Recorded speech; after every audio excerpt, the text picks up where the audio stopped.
Bonjour à tous, bienvenue dans ce nouveau live dans lequel je vais vous parler de l'énergie, de ce qu'est l'énergie.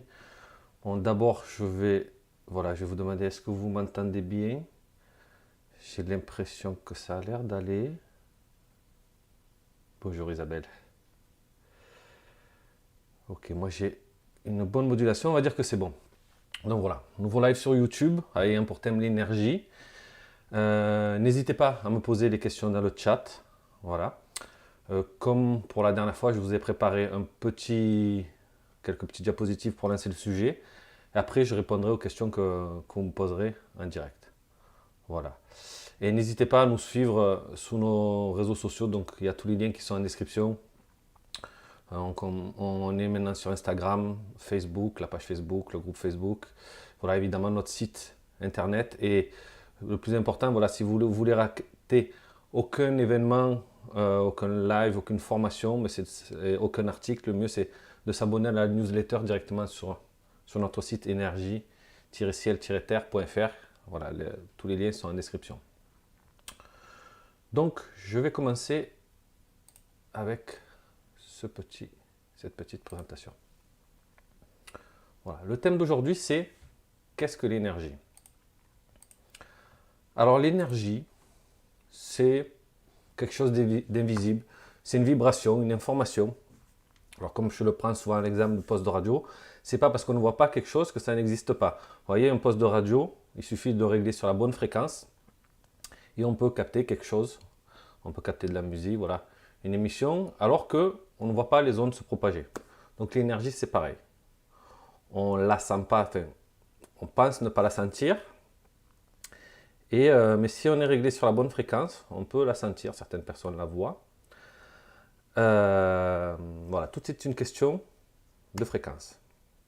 L'énergie, c'est aussi l'énergie qui circule, c'est aussi voilà, la force vitale qui circule en nous. Donc, on parle de méridien, médecine chinoise, on parle d'aura, on parle de rayonnement. Voilà, c'est la force vitale qui circule en nous et qui alimente les organes notamment. Alors, ce qu'il faut savoir aussi sur l'énergie, c'est qu'elle peut être stockée. Donc l'énergie, donc c'est pas que en nous, c'est aussi dans d'autres choses que je vais voir plus tard. Il faut savoir qu'il y a certains matériaux comme le métal, le bois et la pierre qui sont capables de contenir de l'énergie que l'on peut sentir. Et donc c'est plus facile de sentir l'énergie sur certains objets parce qu'ils peuvent la contenir. Voilà, par exemple, on ne peut pas sentir d'énergie sur un objet en plastique, par exemple. Donc, comme vous commencez à le comprendre avec ce que je viens de dire, l'énergie est présente partout. Notamment, voilà, donc dans le corps humain, dans les arbres, d'ailleurs des personnes qui touchent les arbres pour avoir des échanges énergétiques qui leur font du bien avec les arbres, dans les animaux, dans les humains, dans les pierres, mais aussi dans les lieux. Voilà, ça je vais détailler un petit peu plus, un peu plus loin sur ce qu'est l'énergie des lieux. Voilà, donc l'énergie est partout, y compris dans la Terre. Alors dans la Terre, là, il y a une science qui consiste à étudier des phénomènes énergétiques qui sont dans la Terre, qui s'appelle la géobiologie. Voilà, si la géobiologie vous intéresse, il y a un certain nombre d'articles sur notre site qui décrivent très bien ce dont il s'agit, avec des études de cas de lieu notamment. Donc tout le corps humain est parcouru de systèmes énergétiques, donc on vient de le voir, méridien chakra, mais notre planète l'est aussi.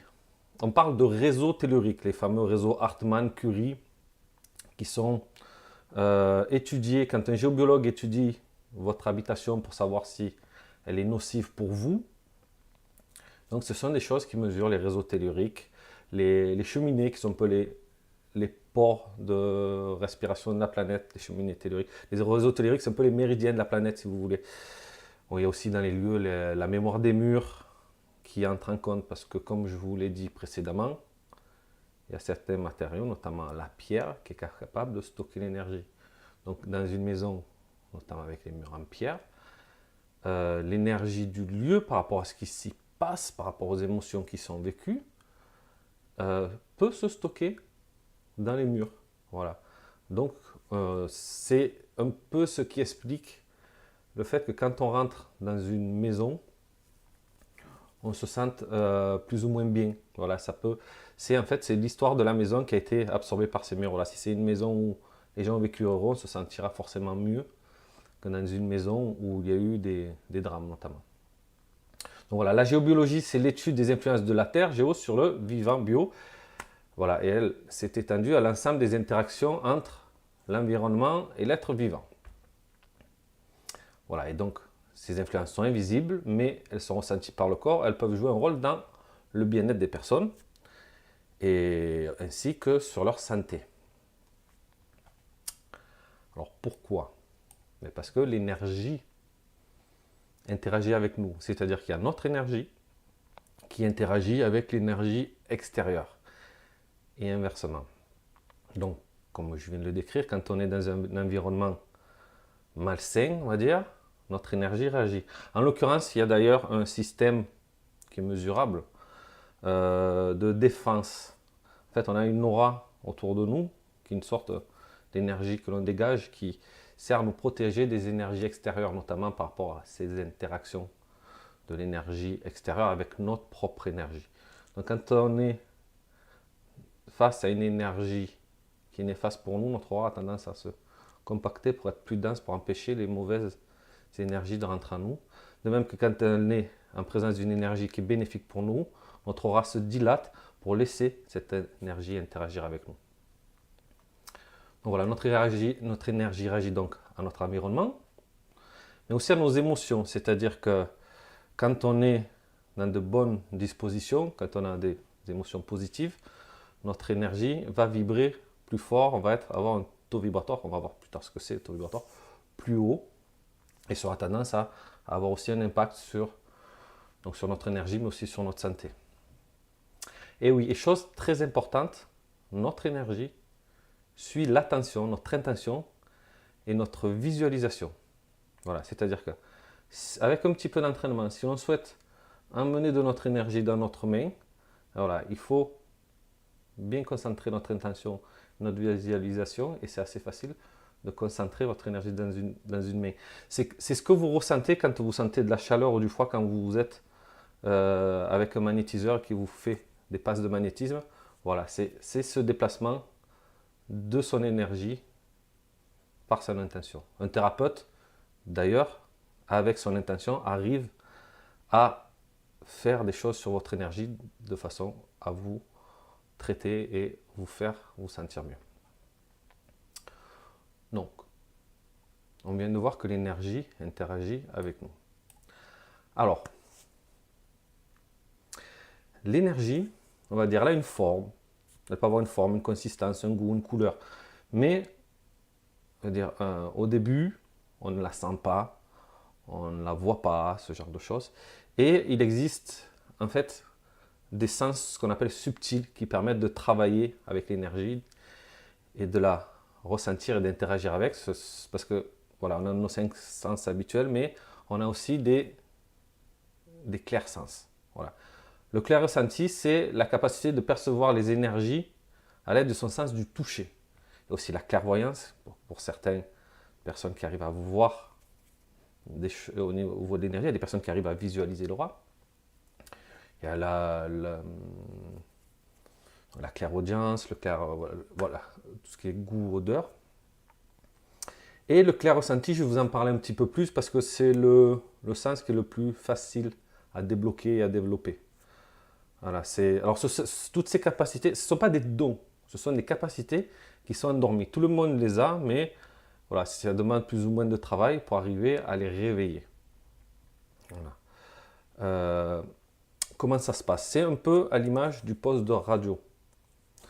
Il faut arriver à se régler sur la bonne fréquence. Je crois que j'en parle un peu plus dans la diapo d'après. Oui, voilà.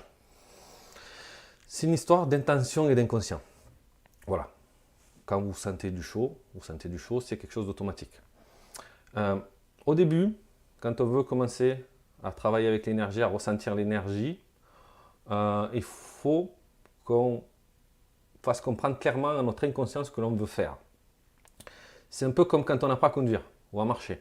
Au début, on est obligé de mentaliser tout ce que l'on fait, voilà, j'appuie sur la pédale d'embrayage, je passe à la vitesse, je relève la pédale d'embrayage, j'accélère, voilà.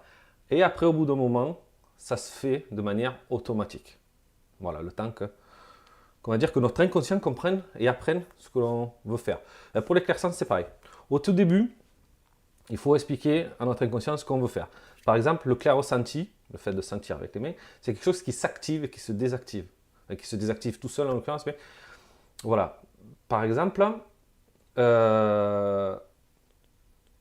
avant de pouvoir ressentir l'énergie, il faut activer son clair-sens. Donc, la technique, c'est il faut établir une convention mentale. Voilà. Parce que, et pour que notre inconscient, la technique pour que notre inconscient comprenne ce que l'on veut faire, c'est de le répéter au début 3 fois à voix haute. Après, on pourra le chuchoter, après on pourra le dire dans sa tête. Après, il suffira, il y a une sorte d'apprentissage, après il suffira de penser, je veux activer mon clair ressenti, et paf, il s'active. Donc, je vous invite à essayer, vous le sautez, vous mettez vos mains en face l'une de l'autre. Alors, ça n'a pas forcément marché du premier coup. Au début, ce n'est pas évident de sentir l'énergie, mais vous verrez que quand vous commencerez à le sentir, après, ça sera débloqué, ça augmentera de façon exponentielle. Vous mettez vos mains en face l'une de l'autre et vous dites, je demande l'activation de mon clair ressenti, je demande l'activation de mon clair ressenti, je demande l'activation de mon clair ressenti. Et là, vous allez sentir une résistance entre vos mains. Voilà. Parce que le clair ressenti, ça se passe à ce niveau-là. Vous avez une sorte de cône ici, et en fait là, voilà, les deux cônes s'entrechoquent et vous sentez une résistance. Voilà, ce que vous sentez, c'est votre propre énergie. Voilà. Donc ça, c'est la première chose. Pour pouvoir sentir l'énergie, il faut activer son clair ressenti. La deuxième chose, c'est qu'il y a tellement d'énergie en nous et autour de nous qu'il faut savoir ce que l'on cherche. Je vous donne l'exemple d'un sourcier. Un sourcier, quand il a sa baguette de sourcier, il peut, avec sa baguette de sourcier, il peut capter des tas de choses. Et en fait, au moment quand il l'utilise, il prend sa baguette de sourcier, dans sa tête, il dit « Je cherche de l'eau, je cherche de l'eau, je cherche de l'eau, je cherche de l'eau, je cherche de l'eau. » Et au moment où il passe sur l'eau, paf, ça tombe. Donc par exemple, parce que nous dégageons de l'énergie, il y a notre aura, il y a notre corps éthérique, tous nos corps subtils, il y a l'énergie d'un objet, l'énergie d'une pièce, une cheminée tellurique. Donc si on essaye juste de sentir l'énergie, on va sentir des trucs, mais on ne va pas savoir ce que c'est. Donc là aussi, il faut faire comprendre à notre inconscient ce que l'on veut. Par exemple, si on veut sentir l'aura d'une personne, ou sentir sa propre aura, je demande à ressentir mon aura, je demande à ressentir mon aura, je demande à ressentir mon aura. Voilà. Donc voilà, en gros, comment ça fonctionne le clair ressenti. Voilà, je ne vais pas vous en raconter plus que ça, parce que bon, je ne vais pas vous faire un cours sur le clair ressenti. C'est quand même quelque chose qui se travaille en présentiel, je veux dire, le clair ressenti. Voilà. Chose à savoir pour le clair ressenti, il ne comprend ni la négation, ni le passé, ni le futur. Quand on s'adresse à son inconscient, on utilise toujours le présent et l'affirmatif. Est-ce que j'ai oublié de vous dire quelque chose? Non, je pense qu'on est pas mal sur le clair ressenti. Voilà. Autre chose, l'auto-vibratoire. Je vous ai parlé tout à l'heure, j'ai évoqué l'auto-vibratoire. Donc l'auto-vibratoire, c'est, on va dire, la vitesse à laquelle vibre une énergie. C'est exprimé, excusez-moi, en unité bovis. Et ça permet de mesurer les énergies subtiles de tout. En fait, il y a tout a de l'énergie et tout est mesurable, que ce soit l'énergie d'un objet, l'énergie d'une plante, d'une pierre, d'un aliment, du corps humain, d'un corps subtil, voilà, d'un lieu. Voilà, donc il est possible de mesurer ces vibrations pour pouvoir faire des comparaisons et pour savoir si c'est bon pour nous. D'ailleurs, on peut aussi mesurer, il y a des gens qui mesurent le taux vibratoire de la planète, ça s'appelle la résonance Schumann, vous en avez peut-être déjà entendu parler, qui d'ailleurs est en train de monter en ce moment ces dernières années. Et donc notre propre taux vibratoire reflète la qualité énergie de notre état d'être, c'est comment on est à ce moment-là. Il y a pas mal de thérapeutes qui mesurent le taux vibratoire d'une personne en début de séance et qu'il remesure en fin de séance. Alors, il faut savoir que c'est quelque chose qui fluctue, le taux vibratoire. Il est en perpétuel changement en fonction de notre humeur, de nos pensées, de ce qu'on fait, de où on est, de ce que nous mangeons. Voilà, ça on va y revenir aussi. Donc voilà, le taux vibratoire, c'est la vibration d'énergie. Alors, ce qu'il faut savoir sur notre taux vibratoire, c'est qu'il reflète notre état de santé, en l'occurrence, parce qu'une personne qui est malade va avoir un taux vibratoire plus bas qu'une personne qui est en bonne santé. Et plus on a un taux vibratoire haut, moins on est malade, plus la maladie a de difficultés à nous atteindre. C'est notamment pour ça qu'il faut faire attention à ce que l'on mange. Un aliment qui aura un bon taux vibratoire aura tendance à être bon pour votre santé, et un aliment avec un taux vibratoire bas fera baisser votre taux vibratoire, forcément, et du coup, vous pourrez potentiellement tomber plus facilement malade. Donc, deux dernières choses à dire sur ça, c'est que voilà, plus une énergie vibre haut, plus elle est dure à sentir. Voilà, notamment, on peut voir l'exemple des corps subtils.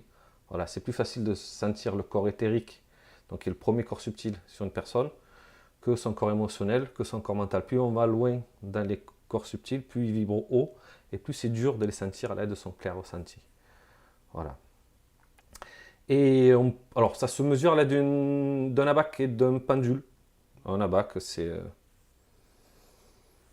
Alors, vous savez ce que c'est? C'est une sorte de demi-cercle avec des mesures. Et en fait, à l'aide de son pendule, on peut mesurer le taux vibratoire. Et on peut se servir aussi de son biochamp, c'est-à-dire des variations, des effets de l'environnement sur notre énergie pour mesurer certaines choses. Parce qu'en fait, quand on est dans un lieu de haute vibration, notre aura se dilate, ainsi que notre plan latéral, notre plan horizontal, pardon, qui remonte. Voilà, bon là, ça après. Il y a des articles là-dessus sur notre site, voilà, si vous voulez plus de détails. Sinon, vous posez-moi des questions. Voilà. Je vous remercie de m'avoir écouté. Hop là. Voilà. Est-ce que tout fonctionne toujours bien? Ça a l'air bon. Voilà. Donc, je vais commencer à répondre à vos questions. Alors, bonjour Mylène. Est-ce que le bois stocke aussi l'énergie? Oui, oui, oui, le bois stocke l'énergie.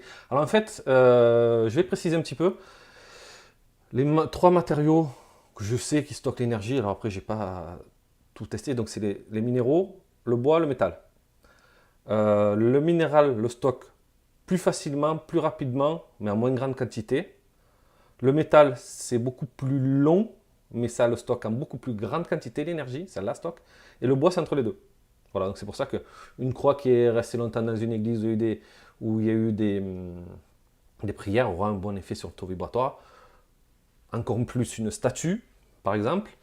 Voilà. Mais ça stocke la bonne comme la mauvaise énergie. C'est-à-dire que si vous récupérez la bague de votre grand-mère qui a été malade pendant très longtemps, ben, son énergie aura stocké un petit peu, voilà, de son énergie à elle, et potentiellement sera mauvaise pour votre santé. Voilà, donc ça, c'est le genre de choses à faire. Voilà, pensez à nettoyer, notamment à l'aide d'un bol tibétain par exemple, les bijoux voilà, les bijoux que vous récupérez. As-tu des conseils pour travailler à notre augmentation du taux vibratoire? Alors, qu'est-ce qui augmente le taux vibratoire?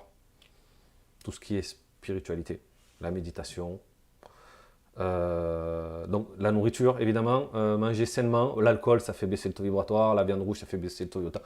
Voilà, ça j'imagine vous le savez. Qu'est-ce qu'il y a d'autre? Faire du sport. Qu'est-ce qui fait augmenter notre taux vibratoire? Les flammes sacrées, les initiations, ce genre de choses. C'est en fait notre taux vibratoire augmente en fonction de nos avancées spirituelles. Parce qu'en fait, quand on avance spirituellement, on se bouche des failles, on enlève des blocages qui empêchent la circulation d'énergie à l'intérieur de nous, et en fait notre énergie devient progressivement de plus en plus pure, on va dire. C'est pas exactement le mot, notre énergie se transmute progressivement et notre taux vibratoire augmente de lui-même. L'augmentation du taux vibratoire, c'est une conséquence. Après, il y a des techniques pour augmenter le taux vibratoire de manière temporaire. Voilà, l'utilisation de la flamme blanche, la méditation, voilà, certaines techniques. Autre question, attendez, je regarde ici. Ah, on me dit qu'il y a des petites coupures, ouais, je vois ça sur le retour. Pourtant, j'ai une bonne connexion. Je suis à la fibre. Il y aura le replay évidemment de disponible dans la journée, certainement. Alors, existe-t-il plusieurs sortes d'énergie? Alors oui, évidemment, il y a des milliers de types d'énergie. Déjà, chaque personne a, on va dire, a sa propre énergie. Mais bon, déjà, dans le corps humain, il y a 5 types d'énergie. Bois, feu, terre, métal et eau. Ça, c'est la médecine chinoise. Ce sont les 5 énergies dont a besoin notre corps. C'est en ça que ce qu'on mange, l'énergie environnante que l'on capte, notamment à travers nos chakras, est transmutée entre ces 5 énergies-là, parce que c'est de ces 5 énergies dont on a besoin. Et donc, il y a des bonnes énergies, des mauvaises énergies, mais en fait, comment dire, c'est un peu de l'onologie, l'énergie. Un objet a sa propre énergie. Alors, une énergie peut être un mélange d'autres énergies. Alors, je vous ai parlé des énergies du corps humain, mais il y a des énergies extérieures. Par exemple, la forêt, l'eau ont leur propre énergie. Voilà, donc il y a vraiment, au niveau des énergies, il y a vraiment de tout. Donc oui, il y a beaucoup de sortes d'énergie. Alors, autre question.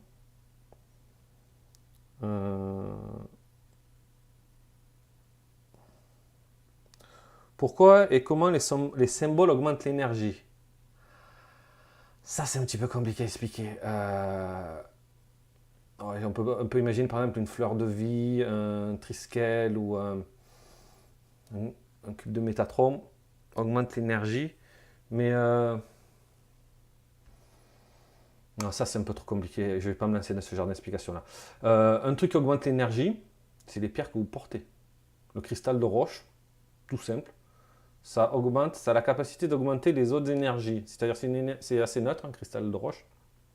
Et si vous le portez avec une pierre particulière, ben vous mettez un cristal de roche avec, ça va augmenter ce que fait cette pierre. Comment sait-on que l'énergie est bienveillante? Avec la dilatation de son aura. Bon, il y a des trucs un peu plus compliqués, mais la dilatation de l'aura, comme j'ai expliqué tout à l'heure, quand on est dans un... C'est pas qu'un lieu, c'est même en face d'une personne ou quand on tient un objet, si cette énergie-là correspond à quelque chose que l'on a besoin ou qui est bon pour nous, notre aura va se dilater. Donc l'aura, on peut la mesurer avec le clair ressenti, voilà, sur le côté, comme ça, tac, on peut sentir sa propre aura, donc en ayant activé son clair ressenti et en demandant à sentir notre aura, et donc on peut voir si elle se dilate ou si elle se contracte. Voilà. Donc ça, c'est un premier indicateur. Je pense que c'est le plus simple pour mesurer à l'aide de son biochamp. On appelle ça mesurer à l'aide de son biochamp. Alors...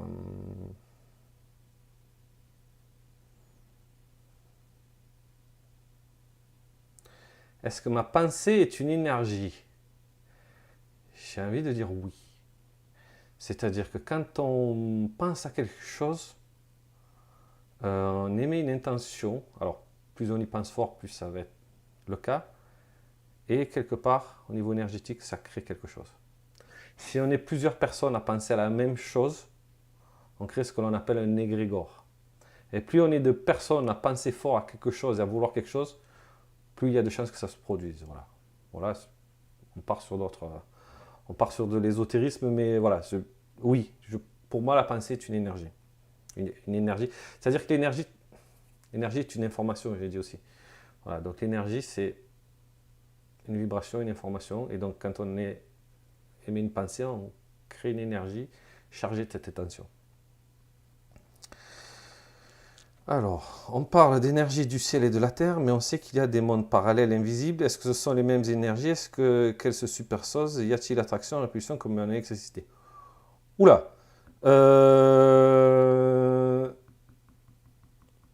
Alors, on va parler. Je ne vais pas rentrer trop dans le détail. L'énergie d'une dimension, elle est propre à ce qui s'y trouve. On ne peut pas parler d'énergie d'une dimension. Quoique si, il y a des plans vibratoires. Est-ce qu'elle se... Il y a beaucoup de choses dans cette question. Ouais, mais après, j'ai pas envie de parler des mondes parallèles ici, je suis désolé. C'est pas le lieu, c'est vraiment, on veut parler d'énergie, mais oui, il y a des énergies que l'on peut récupérer d'autres dimensions, voilà, mais j'ai pas envie de m'étaler là-dessus. Comment fait-on pour sentir l'énergie? Est-ce qu'il y en a partout? Est-ce que tout le monde peut la ressentir? Oui, c'est ce que j'ai expliqué. L'énergie, il y en a partout, tout autour de nous, et c'est à l'aide du clair ressenti. J'ai, par le passé, organisé des stages de clair ressenti. À la fin du stage, tout le monde sentait l'énergie. Il n'y a pas eu un cas. Alors, il y a des personnes qui avaient un peu plus de mal que d'autres, et souvent, c'était des personnes qui étaient persuadées qu'elles n'y arrivaient pas. C'était vraiment un blocage mental. À partir du moment où, déjà, faites ce que je vous ai expliqué tout à l'heure, activez votre cœur ressenti. Vous pouvez prendre une pierre, une bouteille d'eau. Il y a un exercice qui consiste à prendre une bouteille d'eau et ressentir, voilà, l'aura dégagée par l'eau de la bouteille. Voilà, on peut s'entraîner comme ça. Donc, on active son cœur ressenti en le prononçant 3 fois. On précise que l'on veut mesurer l'aura de la bouteille. Et voilà. D'ailleurs, on peut s'amuser. Il y a des gens qui s'amusent à charger l'eau des bouteilles pour après voir que l'aura s'est dilatée.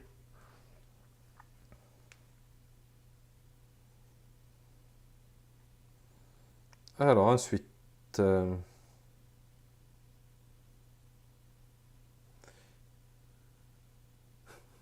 Si la pensée est énergie, quand je dis des gros mots, je crée de pas belles choses. Oui, effectivement, Isabelle. Comme j'ai expliqué dans le live précédent, plus on avance spirituellement, plus on a un pouvoir créateur et plus on crée de cette énergie avec nos pensées. Donc au bout d'un moment, il faut vraiment faire attention à ce qu'on pense. Voilà. Penser du mal, quand on pense du mal de quelqu'un, quand on envoie quelqu'un, eh bien mine de rien, on lui fait un petit peu du mal. Donc voilà, il faut apprendre à contrôler ses pensées, c'est très important.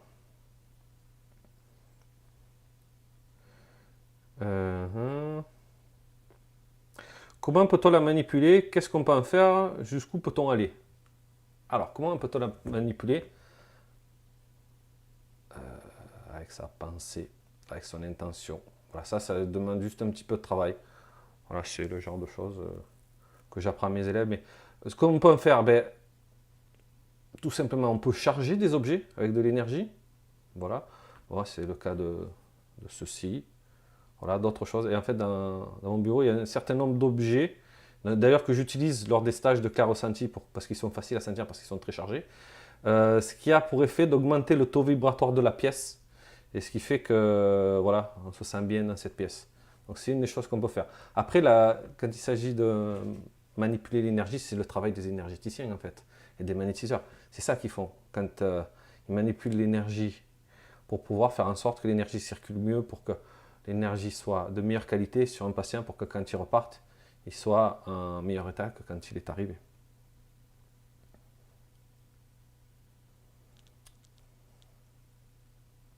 Y a-t-il une différence entre l'énergie de la Terre et celle du ciel? Oui. Alors, c'est pas du tout la même énergie en termes de ressenti. Alors, l'énergie du ciel, en fait, elle rentre en nous par le chakra couronne. C'est une énergie beaucoup plus légère. Voilà. L'énergie du ciel, elle rentre en nous par notre chakra racine et elle vient de la Terre. Voilà. Je vous ai parlé de réseau tellurique tout à l'heure. Voilà, c'est de ça qu'il s'agit. Et c'est une énergie beaucoup plus lourde. Donc il existe des exercices justement de visualisation et d'intention pour faire remonter cette énergie de la Terre et descendre l'énergie du ciel. Je vous invite à voir, je crois que c'est la partie méditation, le pont énergétique, voilà l'article sur le blog. Voilà, c'est un exercice qu'on peut faire.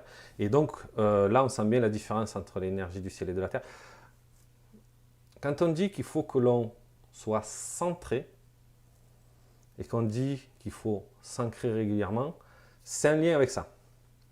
C'est-à-dire que notre aura, je simplifie volontairement, hein, on va dire, elle peut se déplacer un petit peu. Comment dire? Si on est trop dans la spiritualité, on va avoir trop d'énergie. C'est pas complètement vrai ce que je dis, mais bon, voilà, pour la compréhension, c'est pas grave. On va avoir trop d'énergie du ciel, pas assez d'énergie sur la terre, on sera un peu trop élevé, pas assez ancré. Quand on s'ancre, on redescend un petit peu. Voilà, quand on dit que l'on est centré, c'est qu'on est à l'équilibre, bien ancré et bien connecté.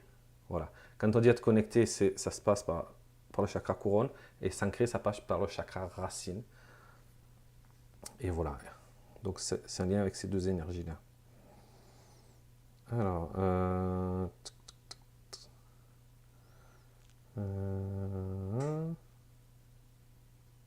je crois que j'ai plus de questions. Est-ce que... Ah, on a d'autres questions sur le chat. Est-ce que le pentagramme a une... une influence sur l'énergie? Oui. Oui. Mais les symboles ont une influence sur l'énergie, en fait. Mais ce qu'il y a, c'est que les symboles, ils ont un effet en fonction de ce qui... Le symbole, il y a déjà une intention dans le symbole. Voilà. Quand je vous dis, on peut mettre des intentions et ça crée de l'énergie. Les symboles, ils ont déjà une intention de programmer. Voilà. Mais ça, c'est un peu compliqué à expliquer. Un jour, si vraiment vous êtes intéressé par ce genre de sujet, à ce moment-là, je ferai venir un expert pour discuter de tout ce qui est symbole. Voilà, mais surtout le pentagramme, je n'ai pas envie de parler en live de ce genre de choses. Ok. Un petit exemple, oui, de symbole pour l'énergie. Moi, ce que j'ai, c'est que j'ai une fleur de vie sur laquelle, alors qui est sous un verre, sur laquelle je pose mes bouteilles d'eau pour dynamiser l'eau. Ce qui fait que l'eau que je bois a un taux vibratoire plus élevé et donc elle est meilleure pour ma santé. On en revient à ce que j'expliquais tout à l'heure. Ah, les symboles, les zones de forme, ça vous intéresse alors a priori. Je vais voir si je peux motiver mon collègue pour faire un cours. Je sais pas. Je sais pas s'il sera motivé pour le faire en public sur internet. Ou alors je prendrai un cours et je vous le referai moi-même. Bon, bah écoutez, ça fait une demi-heure. Je pense que, comme la dernière fois, que c'est une bonne durée pour un live. Alors n'hésitez pas à vous abonner à la chaîne, à nous suivre sur Instagram, sur Facebook, tout est dans la description. Et surtout de vous abonner à la newsletter sur notre site. D'ailleurs, si vous vous abonnez à la newsletter, vous recevrez automatiquement un fascicule d'une quarantaine de pages. C'est un cours que j'ai recyclé qui explique plus en détail le clair ressenti et les bases de la géobiologie. Voilà, ça rentre un peu plus en détail sur ce que je viens de vous expliquer. Voilà. Donc sur ce, je vous remercie et je vous dis à dans un mois pour le prochain live. Et n'hésitez pas en commentaire de la vidéo si vous avez des sujets qui vous intéressent, que vous voudrez que je traite, à les mettre, je regarderai ça. Voilà, merci beaucoup.